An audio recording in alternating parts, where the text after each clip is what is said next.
हम लोगों ने अभी तक खूब अच्छी तरह सीख लिया है कि यदि रिपोर्टिंग वर्ब पास्ट टेंस में हो तो इन्वर्टेड कॉमा के अंदर के सेंटेंस का टेंस बदला जाता है, अर्थात कोटेशन मार्क के अंदर के सेंटेंस का टेंस बदला जाता है।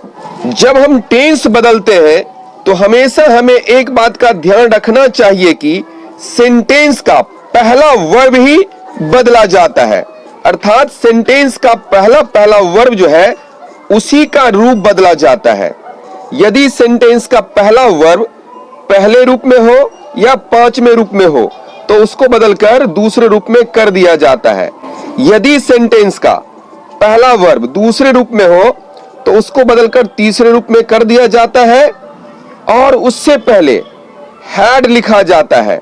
लेकिन जब सेंटेंस का पहला वर्ब दूसरे रूप में हो तो 3 या 4 जगह सावधानी बरतनी पड़ती है।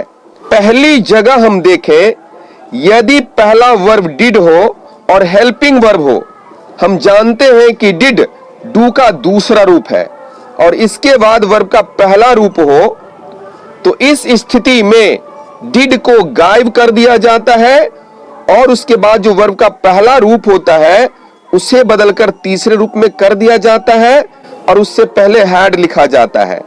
दूसरी जगह, यदि किसी सेंटेंस का पहला वर्ब हैड हो और उसके बाद वर्ब का तीसरा रूप हो तो उसको नहीं बदला जाता है। यदि किसी सेंटेंस का पहला वर्ब हैड हो और उसके बाद बेटर हो तो इसको भी नहीं बदला जाता है।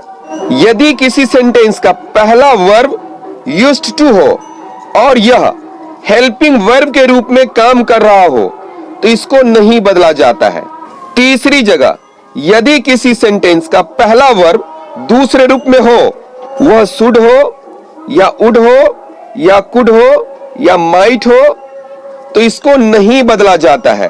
और यदि किसी सेंटेंस का पहला verb model helping verb must हो, आउट टू हो या मार्जिनल हेल्पिंग वर्ब नीड हो या डेयर हो, इन चारों का भी दूसरा रूप होता ही नहीं है, अतः इनको नहीं बदला जाता है। लेकिन इन हेल्पिंग वर्बों के बाद जो वर्ब का पहला रूप होता है उसको बदलकर तीसरे रूप में कर दिया जाता है और उससे पहले हैव लिख दिया जाता है।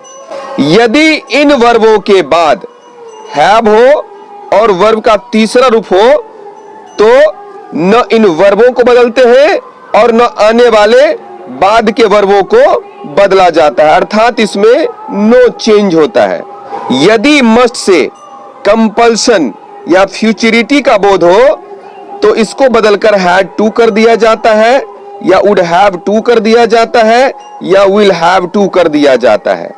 यदि निरंट से कंपल्शन का बोध हो या नेसेसिटी का बोध हो तो इसको बदलकर डिडंट हैव टू कर दिया जाता है या वुडंट हैव टू कर दिया जाता है।